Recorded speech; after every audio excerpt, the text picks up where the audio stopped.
entre outros, mas os principais são esses. Seguindo para o próximo, Brasil. Né? Então esse a gente conhece bem, porque é o nosso país, então já vimos aí ao longo de vários outros anos alguns dos seus problemas. Aqui eu botei só alguns, tá? Dos principais conflitos que acontecem, que são até os que estão assim mais latentes aí no momento e mais em destaque, que é o conflito pelas terras, né? A caso da concentração de terras, que isso eu já comentei com vocês também, né? E também a violência, basicamente a violência urbana, que tem aí o entorpecente, como eu já falei, né, no caso do México, que são as drogas, o tráfico, tem problemas de desemprego, desigualdade social, exclusão, corrupção. Aliás, problemas que a gente consegue perceber em vários países da América Latina que estão aí na linha de subdesenvolvidos ou em desenvolvimento, tá bom? Então, nós temos aqui os principais problemas que levam aos principais conflitos, né? E aí, basicamente, separei assim, tipo, os maiores conflitos urbanos e os maiores conflitos rurais, né? Então, a gente consegue perceber, assim, que são os que mais tem, assim, noticiário, né? Nós temos aí, por exemplo, no conflitos de pessoas sem terra, tá, gente? Porque o movimento dos sem terras é um dos movimentos no campo que buscam a reforma agrária, ou seja, uma distribuição mais igual ou maior, o mais fácil acesso às terras, tá? Existem outros movimentos também.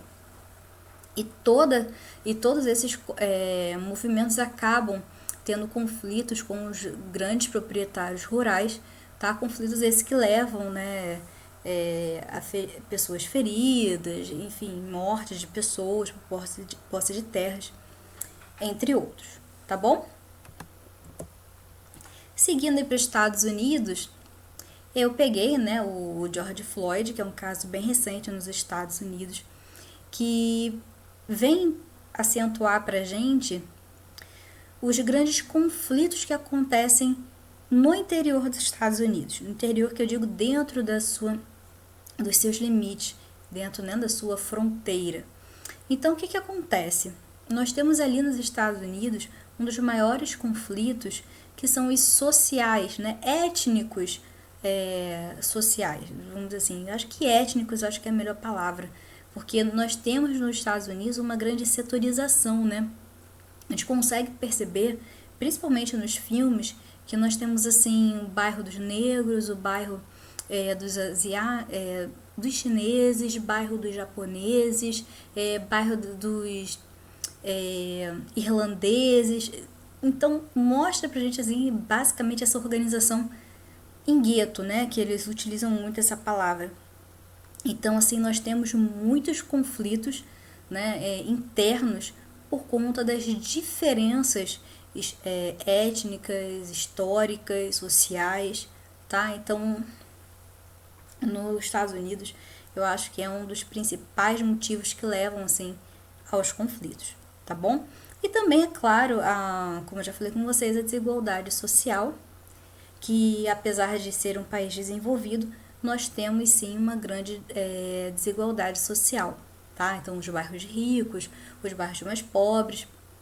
Então, isso é mais setorizado, então acaba tendo um pouco mais de força esses movimentos, tá? Que nós temos ouvido falar aí por conta da morte de George Floyd, ok? Bem, próximo conflito aí, Cuba, né? Então, Cuba, como vocês podem ver, professora, mas o que tem a ver ali, né? O tio Sam representando aí os Estados Unidos, representa o embargo a Cuba. Então, Cuba a gente precisa lembrar um pouquinho do seu histórico, né? Cuba já teve essa questão da Revolução Cubana, quando, né, os irmãos Raul e Fidel Castro aplicaram, né, uma tomada do governo em Cuba. E aí nós tivemos, é claro que nesse momento a gente não tinha ainda um alinhamento de Cuba com a União Soviética, vai acontecer depois, tá? Mas aí o primeiro momento conflituoso foi esse, uma questão política. Depois, a crise do míssil, né, que fez com que Cuba sofresse esse embargo. Então Cuba acabou se alinhando, né? Fidel Castro ele declarou seu apoio, seu alinhamento econômico aí com a União Soviética, ou seja, com o comunismo. Então os Estados Unidos percebeu, né, que havia uma construção de bases de mísseis russos aqui. Então os Estados Unidos entendeu isso, né, quase que como uma declaração de guerra. E pela primeira vez a América viu assim a possibilidade de uma guerra muito próxima, né? E aí houveram várias tentativas de acordo. E aí, enfim, para não haver a guerra, né, Estados Unidos eles concordaram desde que Cuba, que não houvesse confronto, desde que Cuba tirasse ali, né, os mísseis, né, da União Soviética. Bem, mas aí o que aconteceu?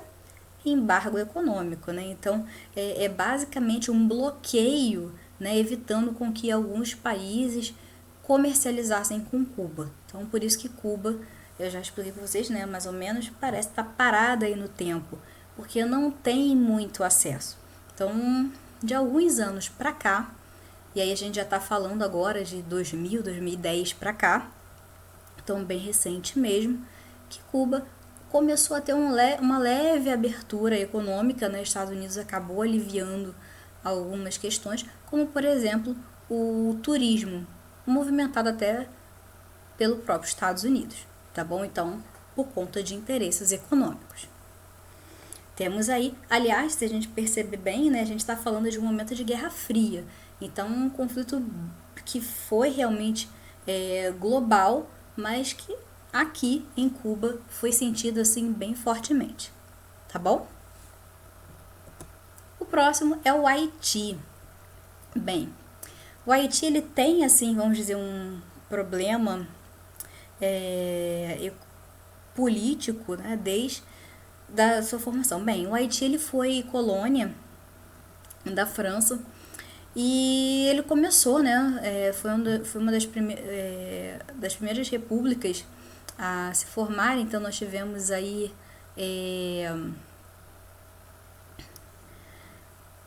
desculpa, precisando respirar. Então nós tivemos ali, né, no Haiti a declaração da sua independência, né? Nós tivemos conforme ele se declarou independente, o que aconteceu? Ele acabou visto, né? A França cobrou uma grande indenização econômica, o que quebrou economicamente assim o Haiti, digamos, né? Então, além de estar ali ter gastos por conta de conflitos contra a França, então ele acabou quebrando aí economicamente por conta disso. Mas aí depois nós tivemos vários altos e baixos na sua política, né, com relação a ter uma leve ditadura, a ter democracia, governos que foram depostos, governos que continuaram, né, nós tivemos aí uma grande repressão da população, vamos dizer assim, uma tirania aí, né, do governo ditatorial. E depois nós tivemos o grande problema, né, que levou aí até a intervenção da ONU, quando nós tivemos assim em uma eleição, né, democrática, até de um padre francês, e aí ele que ganhou grande notoriedade aí no Haiti. E aí quando ele renunciou ao cargo, gerou uma instabilidade política muito grande, né? Então chegou a beirar a guerra civil, né? Então a população ficou muito revolta com o que estava acontecendo. Então assim acabou tendo uma intervenção da ONU, né? Então organizou aí uma retomada, né, para conter, para ajudar a população a se organizar. Então liderada pelo Brasil, mas homens de várias partes do mundo, tá, pela ONU, para ser uma ajuda humanitária. Mas muitos dizem que foi assim uma intervenção militar, né, tipo alguém estava se interferindo lá disfarçado de ajuda humanitária. Mas enfim, realmente foi necessário, né? Porque havia uma grande onda de violência, sequestros, mortes, estupros. Então estava realmente fugindo, né? O governo ele acabou perdendo realmente o controle da situação. Melhor, estava sem governo, né? Então por isso que a ONU, né, entrou aí com essa intervenção, tá? Mas que hoje já está muito reduzida, já tirou a maior parte dos homens, porque o país aos poucos ele foi se recompondo. O que foi um pouco dificultado também por conta de dois eventos climáticos de grande proporção, tá? O Haiti ele passou por um grande terremoto e depois pela passada do furacão Sandy, que devastou boa parte produtiva, tá? Então terras agricultáveis. Então isso trouxe sim um grande impacto aí para o Haiti e prorrogou a estadia desses militares nessa região, tá bom? Então, seguindo aí, a Colômbia, né? Então a Colômbia eu falei também no vídeo passado, falei das Farc, né? Que são as Forças Revolucionárias da Colômbia, que tiveram aí um acordo de paz, né? Por mais que as intenções continuem sendo opostas, mas por grandes pressões externas e até mesmo da própria população, nós tivemos ali um acordo entre o governo e essas forças revolucionárias, tá bom? Então, hoje vamos dizer assim que a Farc ela tá lutando juridicamente, digamos assim, né? Sem ter os seus sequestros e ações violentas, tá bom? Então, seguindo aqui, a Argentina não tem no livro, mas é bem interessante, né? Que existe uma guerra com relação às Ilhas Malvinas, que ficam ali bem ali ao sul da Argentina. É uma briga da Argentina com a Grã-Bretanha, né? Então, o Reino Unido. E o que acontece? Eles disputam até hoje esse território e a grande causa dessa disputa, né? Por que tanto interesse em uma ilhazinha pequenininha lá no meio do nada, né? Então, há indícios de que nós temos ali uma grande reserva petrolífera. Então a Argentina, né, ela não tem assim um poderio militar nem econômico para fazer frente ao outro governo, mas ela ainda continua brigando aí, né, nos tribunais, enfim, pedindo ajuda à ONU, alegando que é o território da Argentina, tá bom? Então nós temos ainda aí esse conflito, apesar de não ser tão, como é que eu vou dizer, de influência direta na sua população, no seu dia a dia, não interfere tanto, mas sim acontece, tá? Então só pra gente saber que existe esse conflito aqui, tá?